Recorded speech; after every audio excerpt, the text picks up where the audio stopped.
Okay, what's up mga karuba? This is your konyo po ya. Pag Glenn Repen, English Ilocano ang lalo. Itata, ada trivia tayo. Trivia tayo itata ket ni Teofilo Ildefonso. Sino ni Teofilo Ildefonso? Isuna ket the original Ilocano shark. Ngayon para kanya isuna ni original Daddy Shark. Ano ko naman narito. Okay. Okay. He made his country proud when he became the only Filipino to win multiple medals in the Olympics. Yeah.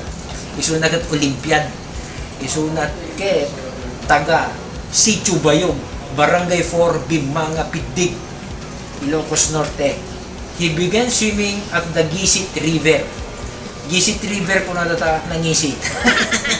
As a small boy, when he was still a small boy. He started competing in 1921 and collected a total of 144 medals over the next 16 years. Kasi dito kinalaing na ni Teofilo Ildefonso nga lumalangoy.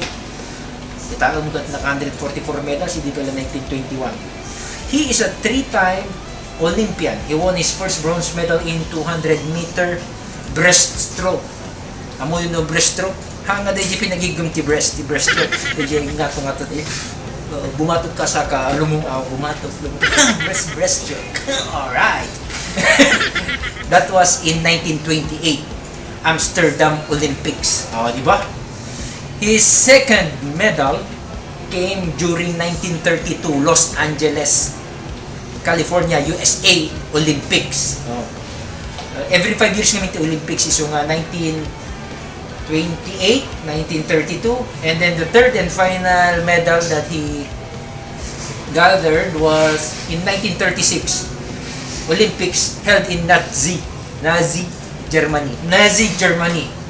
That was, he became the 7th place in the Olympics in the breaststroke swimming, 200-meter breaststroke. Don't you know that Teofilo Ildefonso is a self-taught swimmer. Ildefonso practices sport in any place he could, whether it be in a swimming pool, river, waig, danaw, kanal. That's what they said. He also became known as the father of the modern breaststroke. After he made this style, he became the style more efficient by bringing the stroke closer to the surface. So kaya mo kano ag-breaststroke ka, hang kauning mo munulog. Masapol nga DJ surface lang. Kasi dadalo yun. Kasi alam ko, imagine tayo balsa. Talang yung surface lang. Ito lang to. It's dolphin. Okay. When the World War II broke out, he served as bravely as a lieutenant alongside his American and Filipino compatriots. Later, he perished inside the Japanese concentration camp in Capas-Tarlac. Natiliw isuna, natiliw dati hapon. Ta iso nagbaling nga Teniente Ildefonso.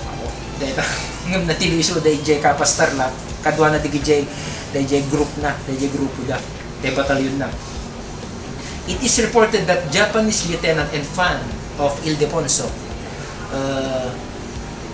sought him to have him released, but the latter refused. Nakita nga nanganin, anta siguro hapon kano hindi ko nakalasin ken kwa na. Nalasin da nga iso na ni Teofilo Ildefonso, the famous swimmer Olympian. Ket ko na boss, ano dito yun? Aglibas kan. Amo nga deserve di mabalod. Kuna ni Ildefonso, no man, I will stay here with my group, with my men. Haan ko nga mabaling nga ibati di gito'y kakadwa. Haan ko nga mabaling nga ibati nga dito'y kakadwa iso nga gigitang kami nga matay dito'y Capas-Tarlac, Japanese concentration camp. Shoot ko na lang. So, awan tin damag ka po kayong kwanan, hindi na ibalo di dyan. Hindi siguro nga na tayo. So, today he is hailed as the country's greatest swimmer. Nga, taga-Pidig. Diba? He was named as part of the Hall of Fame by the International Swimming Federation in 2009. Ildefonso's unorthodox style in swimming, which would be later known as the Ildefonso stroke. Adapik siya. Ildefonso stroke.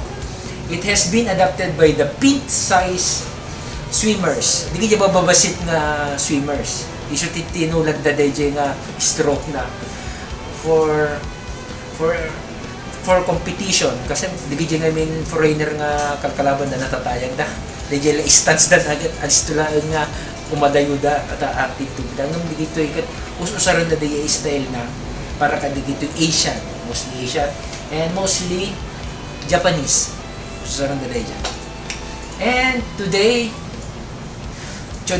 another trivia, Teofilo Ildefonso has a daughter. Ada kamo daughter na named Norma Ildefonso who competed at the second Asian Games held in Manila. In the Manila, Philippines ka. Siyempre taga-Pilipinas tayo.